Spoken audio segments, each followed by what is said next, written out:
سورۃ الحاقہ کی آیت نمبر 38۔ الحمدللہ وکفی وسلام علی عبادہ الذین اصطفی، خصوصاً علی سید الرسل وخاتم الانبیاء وعلی آلہ واصحابہ الاتقیاء۔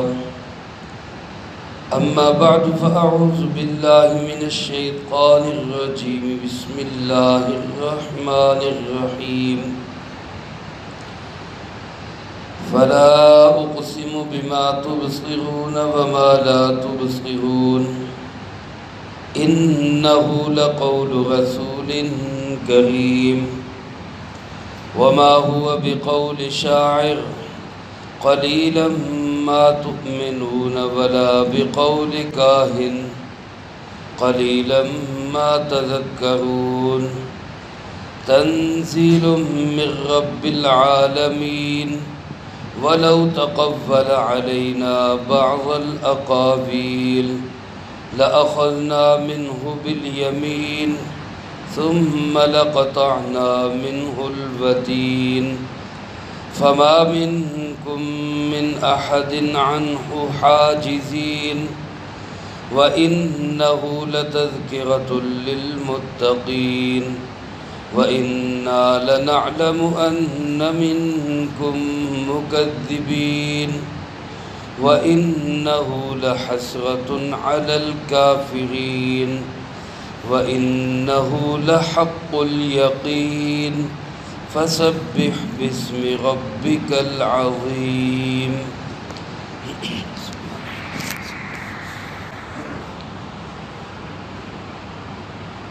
اس سورۃ الحاقہ کا آخری رکوع اور آخری آیات ہیں۔ اس سے پہلی سورۃ مبارکہ میں یعنی سورۃ القلم کے اندر اللہ رب العالمین نے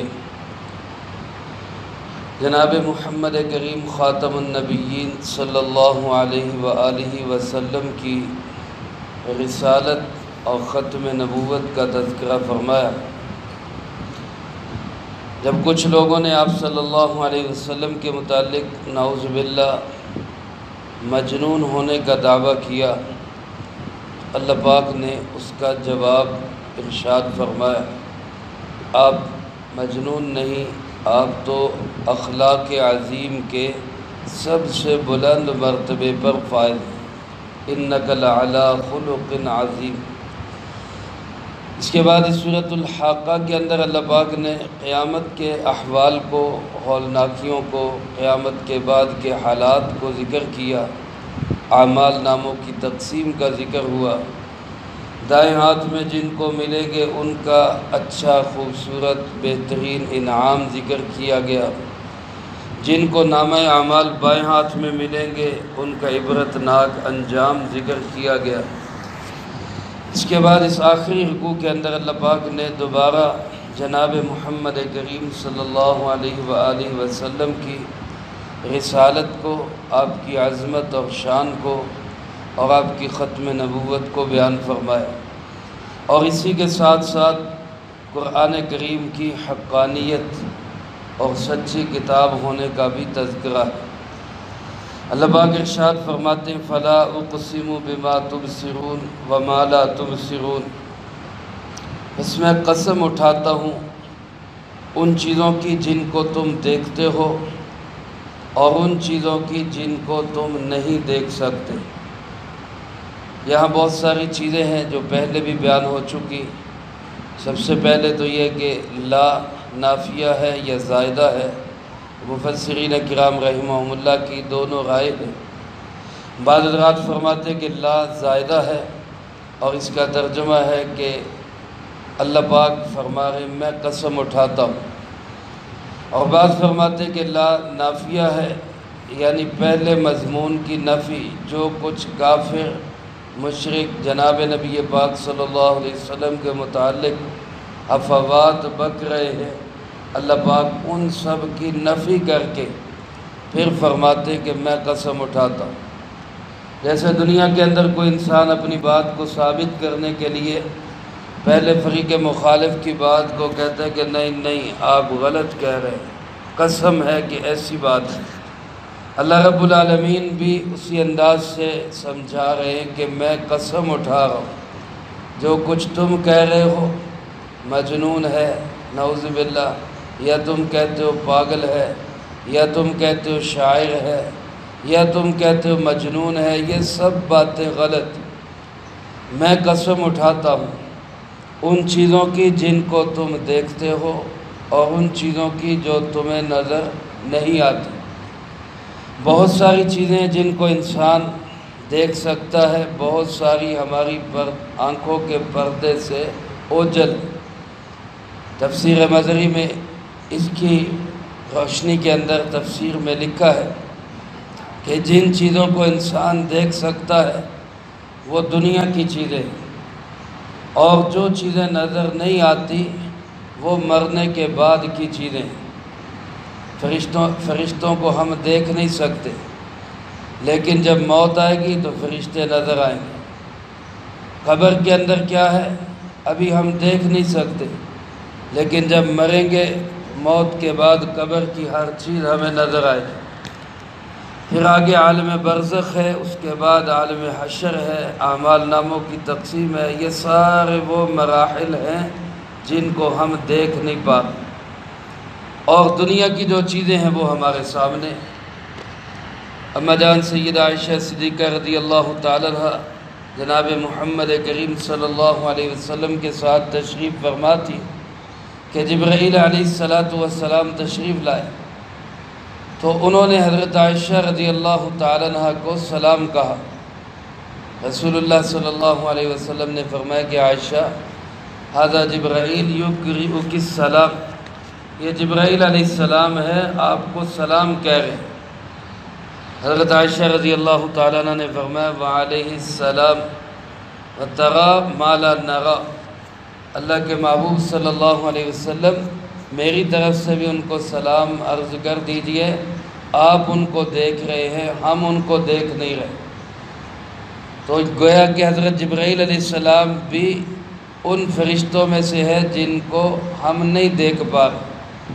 تو وہ چیزیں ہیں جو ما لا تبصرون، جو ہم نہیں دیکھ رہے۔ علماء نے لکھا ہے کہ بیت اللہ کا گھر، اللہ پاک ہم سب کو اس کی بار بار با ادب حاضری نصیب فرمائے۔ اس گھر کو ہم دیکھ رہے ہیں، لیکن اسی گھر کے اوپر فرشتوں کا قبلہ اور کعبہ ہے، جس کو بیت المعمور کہا جاتا ہے، وہ ہماری آنکھوں سے اوجھل۔ تو بیت اللہ ان چیزوں میں سے ہے جن کو تم دیکھتے ہو، اور بیت المعمور ان چیزوں میں سے ہے جن کو تم دیکھتے نہیں۔ یا اسی طرح بعض علماء نے لکھا ہے کہ بیت اللہ تو ہمیں نظر آتا ہے، لیکن بیت اللہ پر اللہ رب العالمین کی جو نورانی تجلیات پڑتی ہیں وہ ہمیں نظر نہیں آتی۔ تو بہرحال جو بھی چیزیں ہماری آنکھوں کے سامنے ہیں یا ہماری آنکھوں سے اوجھل ہے، گویا پوری کائنات کی ہر چیز کی اللہ پاک قسم اٹھا رہے ہیں۔ اور اللہ پاک جب کسی چیز کی قسم اٹھاتے ہیں تو گویا اس چیز کو اللہ پاک بطور گواہ پیش کرتے ہیں کہ یہ سب چیزیں گواہ ہیں۔ قسم اٹھا کے اللہ پاک کیا فرماتے ہیں؟ جواب قسم کیا ہے؟ کیا کہنا چاہتے ہیں؟ اللہ پاک فرماتے ہیں انہ لقول رسول کریم، کوئی شک نہیں، پکی بات ہے، یقینی بات ہے کہ یہ جو قول ہے یہ عزت والے رسول کا قول ہے۔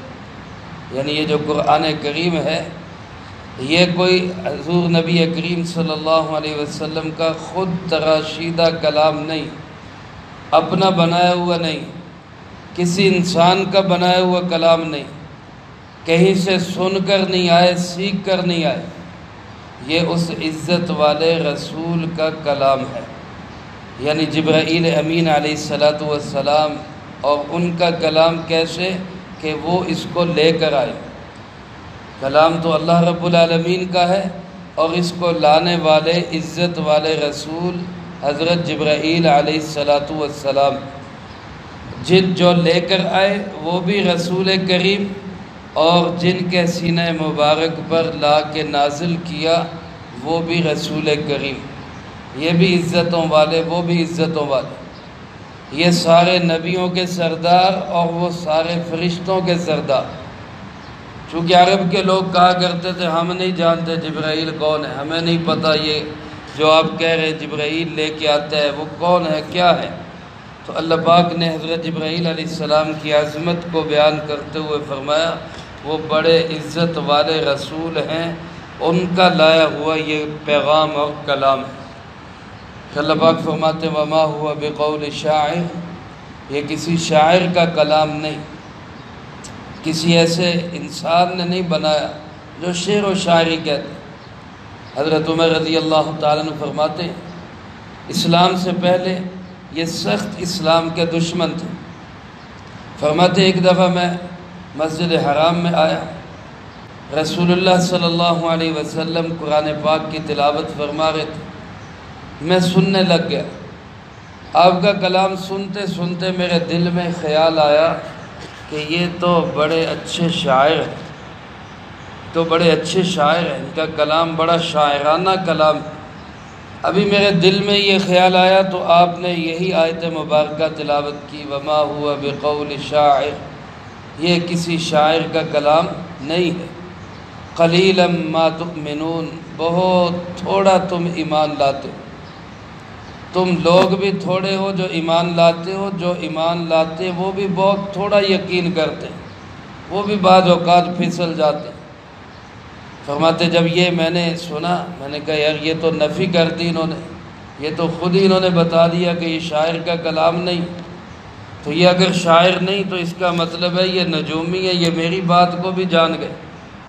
میں نے تو دل میں سوچا کہ یہ شاعر ہیں، یہ تو جان گئے کہ جناب ان کو دل کا حال پتہ چل جاتا۔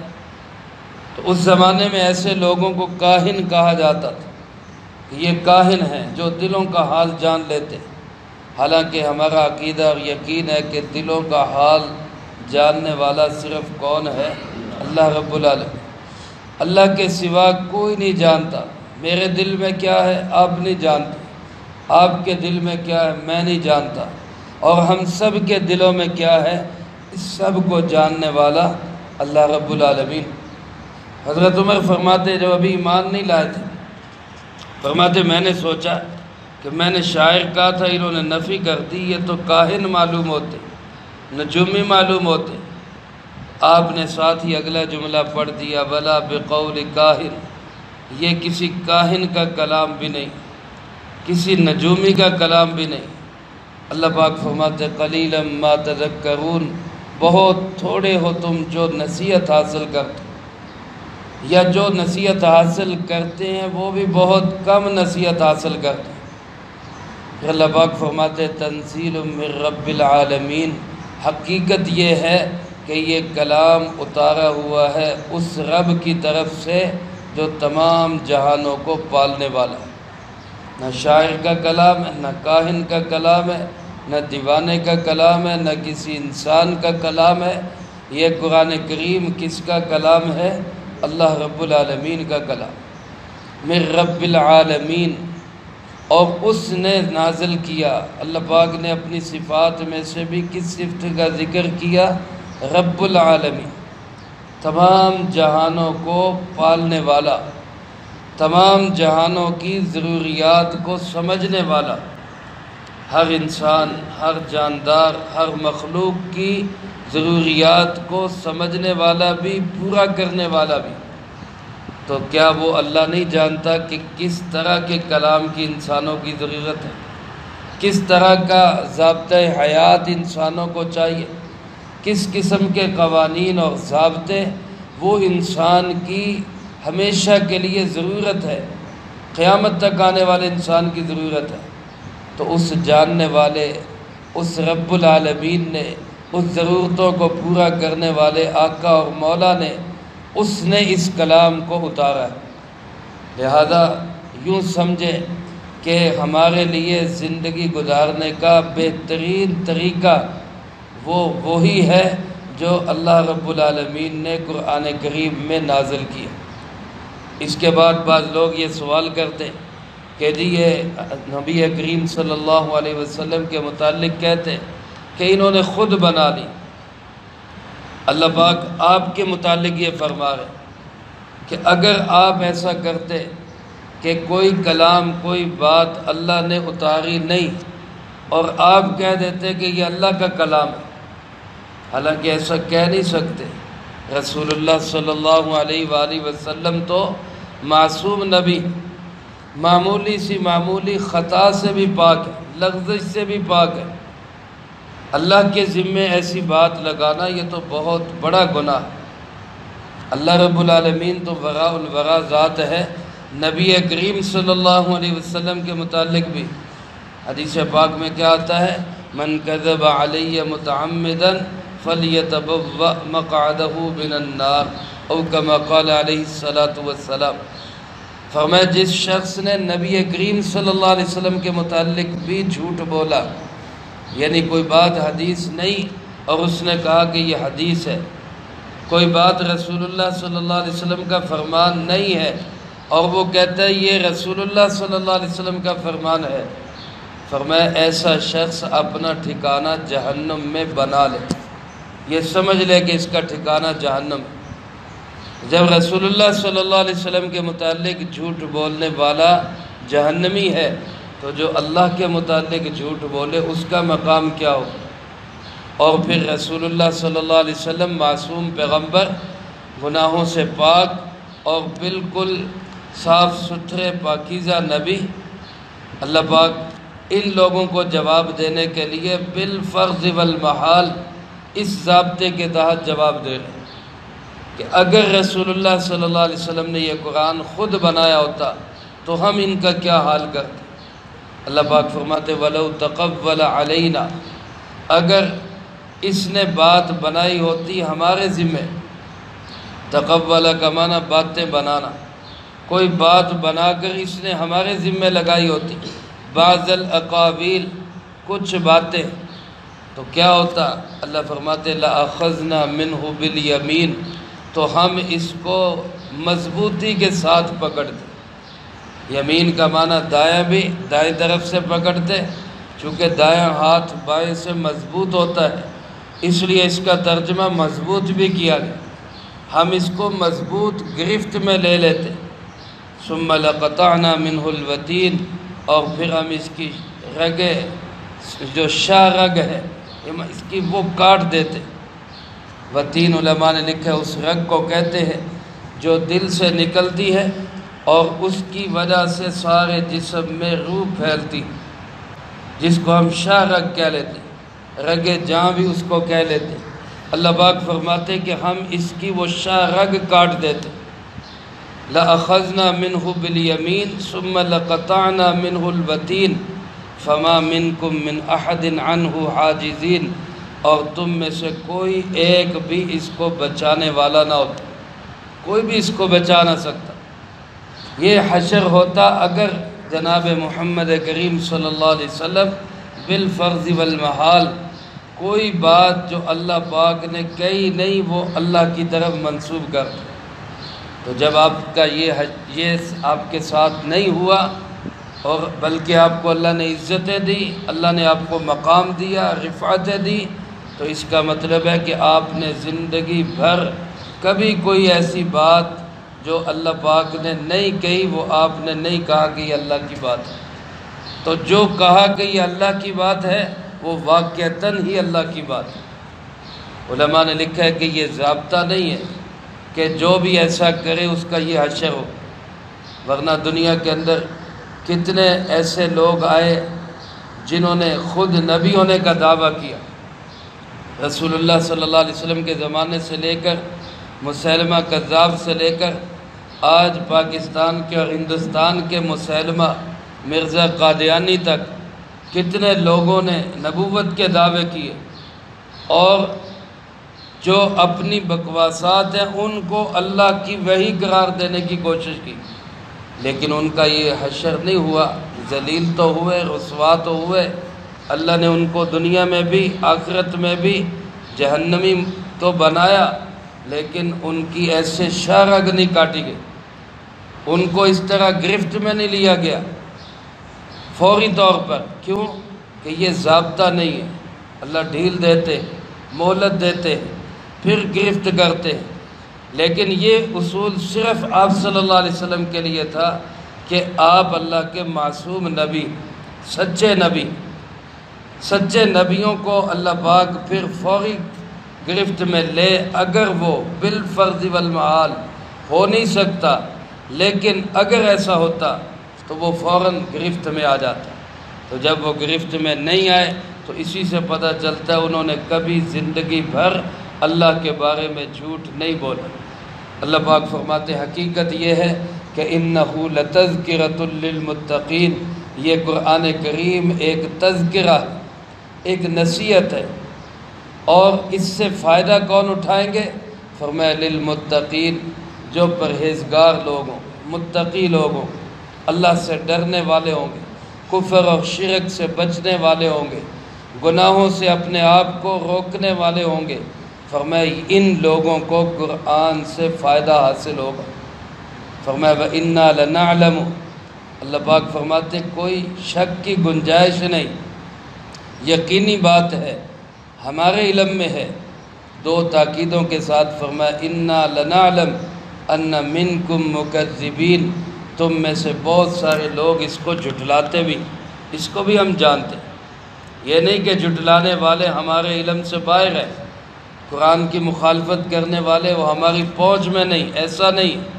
اللہ فرماتے اِنَّهُ لَحَسْرَةٌ عَلَى الْكَافِرِينَ، یہی کتاب قرآن کریم کافروں کے لیے باعث حسرت اور افسوس بنے گا۔ جب کافر آخرت میں دیکھیں گے قرآن اپنے ماننے والوں کو جنت میں لے کے جا رہا ہو، ان کی سفارش کر رہا ہوگا، قرآن کریم ان کی حفاظت کر رہا ہوگا، تو اس وقت کافروں کو بڑا ہی افسوس اور بڑی ہی ان کو شرمندگی ہوگی، اور وہ سوچیں گے کاش ہم بھی دنیا میں اس کتاب کو ضابطۂ حیات بنا لیتے۔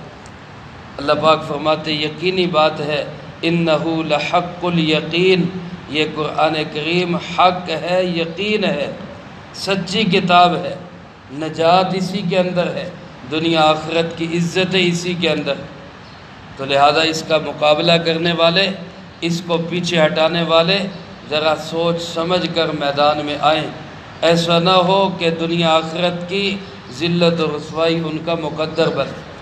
آگے رسول اللہ صلی اللہ علیہ وسلم کو تسلی دیتے ہوئے آخری آیت میں اللہ پاک نے فرمایا میرے محبوب صلی اللہ علیہ وسلم یہ آپ کے بارے میں مختلف قسم کی آوازیں کستے ہیں، کبھی شاعر، کبھی کاہن، کبھی مجنون، آپ نے اس سے دل گرفتہ نہیں ہونا، پریشان نہیں ہونا۔